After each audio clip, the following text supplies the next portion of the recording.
Hey everyone, welcome back to Ever Revenge, where we dive into stories that grip your heart and remind us of our strength.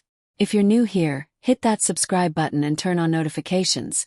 We're so close to 1K subscribers, and your support means the world. It helps us bring more raw, emotional tales like this one. And hey, stick around till the end. Watching these full videos lets the story sink in deep and boosts our channel big time. Let's get into it.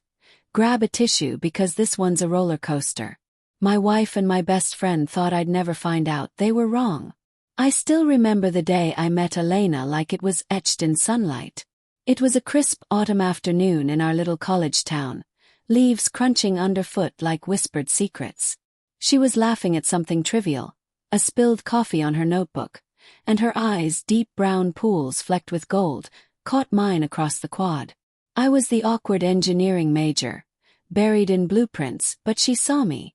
"Hey, blueprint boy," she teased, handing me a napkin. "Wanna help me salvage this mess?" That napkin became our first love note, scribbled with doodles of hearts and equations for forever. We built a life on those stolen moments. After graduation, I proposed on the same quad, under a sky bruised with twilight. Elena said yes with tears streaming, her fingers tracing my jaw like I was her map home. We married in a sun-dappled garden, vows exchanged amid wildflowers that matched her dress. And then there was Marcus, my best friend since sandbox days. He was the brother I never had, the one who held my hand through Dad's funeral, who toasted at our wedding with a grin that lit the room.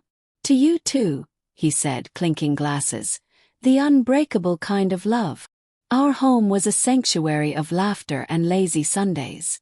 I'd come home from long shifts at the firm, exhausted but alive, to find Elena in the kitchen, flour-dusted cheeks and a pie cooling on the sill. Marcus would drop by unannounced, beers in hand, and we'd lose hours to old stories, the three of us tangled in easy rhythm. I never questioned the late-night texts or the way her gaze lingered when he joked. Love, I thought, was blind trust wrapped in certainty. But cracks form in silence. It started with a forgotten anniversary.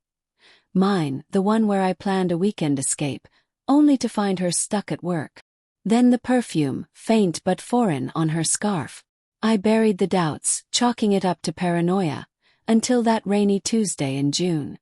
I'd forgotten my lunch. The office was a ghost town early. Driving back, wipers slashing the downpour, I pictured her smile as motivation.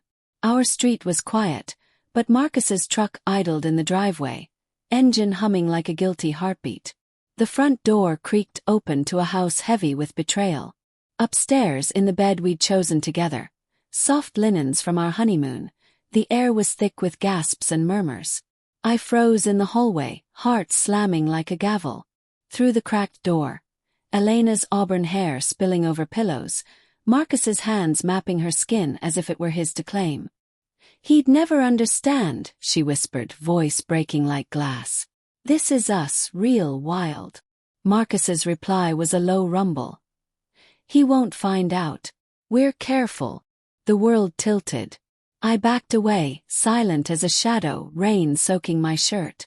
In the garage I sat on the cold concrete, phone clutched like a lifeline.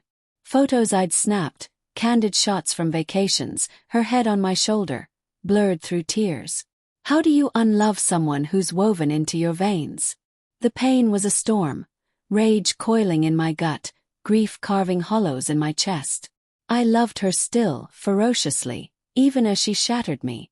That night, I slept in my car, replaying every touch, every promise, until dawn bled pink across the sky. They were wrong, I found out. But revenge tasted like ash. Instead, I left a note on the kitchen counter.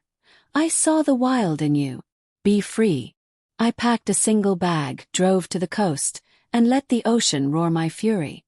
Months blurred into therapy sessions and midnight runs, where salt air mended what words couldn't. Elena called once, sobbing apologies, Marcus's voice echoing guilt in the background. I hung up, not from hate, but from a quiet resolve. Love shouldn't cage. Now, a year later, I'm sketching blueprints again. Not for bridges, but for a life rebuilt. There's Sarah, the barista with laugh lines like constellations, who listens without pity. Our first date was pie under stars, her hand in mine feeling like tentative grace. It's not the wildfire Elena was. It's a steady hearth. Betrayal taught me love's fragility, but also its rebirth. They thought I'd crumble. Well, I rose, scarred but whole, ready to love without chains. In the end, the heart mends not by forgetting, but by forgiving itself. And that's the wildest truth of all. If this story tugged at your heartstrings, you're not alone. It's inspired by real whispers of resilience. For more tales of revenge, redemption, and the loves that linger, subscribe to Ever Revenge right now. Your like, comment, and share could be the spark for someone's healing. What's your heartbreak story? Drop it below, we read every one. Thanks for watching till the end. Together, we're building something unbreakable. See you in the next one.